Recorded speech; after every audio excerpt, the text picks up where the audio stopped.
When to walk away from a property deal. You found the perfect property. If it's in a great location, it's got potential, and you're ready to make an offer, it could really be the right target deal. But you need to make sure you do your due diligence. So knowing when to walk away from a property deal can be a tough decision, but it may be the smartest move that you'll ever make. So here are some red flags to watch out for.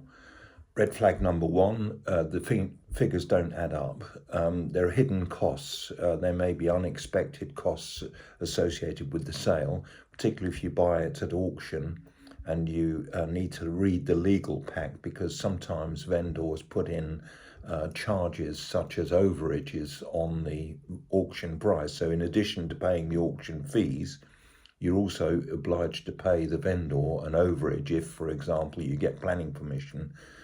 So you need to read these auction packs very carefully. Or other special assessments need doing on the property, survey fees and structural works may need doing, so it could be unmortgageable if you've got a property that is uninhabitable. It doesn't have a kitchen and bathroom, for example, or it's got structural defects in the walls or the foundations. Subsidence of some sort can be an expensive thing to remedy. So is your overall renovation budget realistic for what you want to do?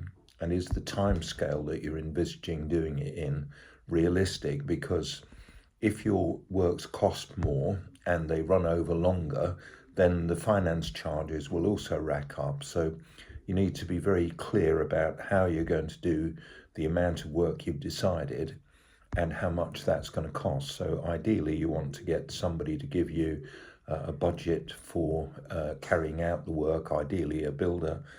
If you can't get a builder, get a quantity surveyor to give you some sort of evaluation of what the realistic budget for renovating the property is. Is the market value correct? Are you actually paying below market value? Are you buying equity day one?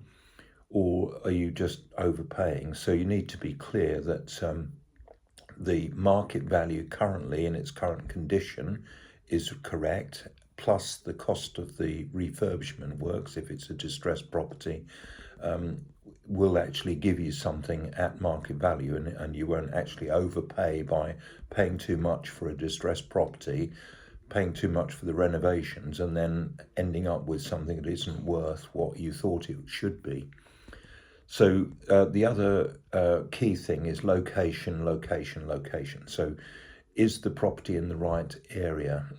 Is it a good area with low crime rates, little noise pollution, little traffic congestion? All these things can impact the property value. And also poor roads, inadequate public transport or lack of amenities can be deterrents to people who want to rent or buy. Are there any zoning restrictions that could limit the property's potential? For example, if it's in a conservation area, you may be limited with what you can do with the property.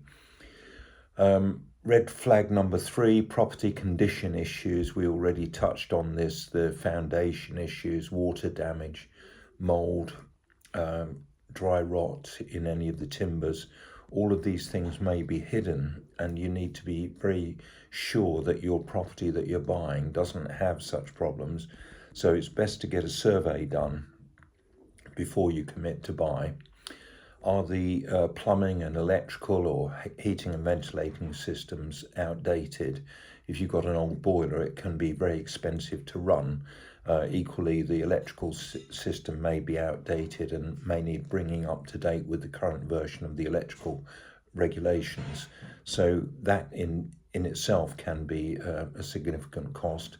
And similarly, plumbing may need redoing.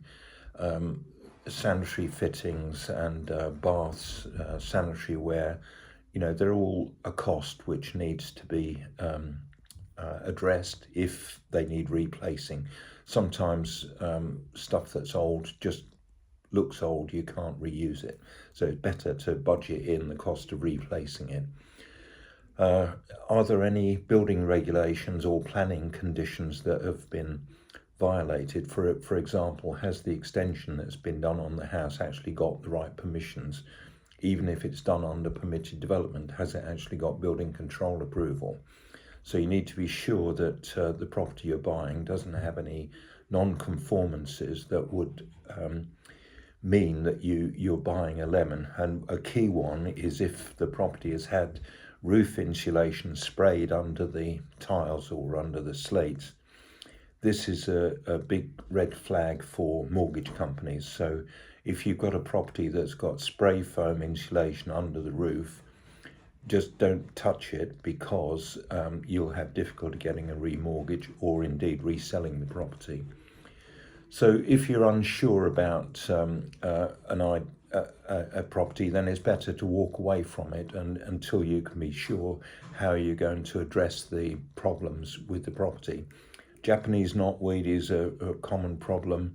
It can be fixed. It's expensive to fix, but it can be done. So you could buy a property from a distressed seller who's got Japanese knotweed, but just be clear what the implications are and the timescales for remedying Japanese knotweed. So what I'm saying is, if you buy a distressed property, make sure you know what the items are you've got to fix, the budget for fixing them, and the timescale for fixing them. And then, even with a distressed property, sellers do have unrealistic expectations of the price that the property is, the value of the property. So don't be afraid to just walk away. If the vendor is too intransigent, so just say, well, fine, I can get another property of better value down the road. Just explain to them you're not obliged to progress with their property. So that could be the best thing you do, is actually walk away from a potential deal. Don't feel under pressure to do a deal. Your key takeaways from this video are to do your due diligence and not be afraid to walk away, and to trust your instincts. So by following these steps, you can't go wrong. You may need to take specialist advice from people, and you can easily do that. There are lots of experts around who you can consult about these things. If you want any sort of advice about property matters, then you can call me. That's Alan at Alpus Group. My phone number is 07539141257 or 0333224127. You can schedule a call with me at calendly.com/AlanJE, or you can drop me an email at alan@alpusgroup.com. We solve property problems and we transform property value. So get in touch if you've got any sort of property problem or issue you'd like to discuss. Cheers for now.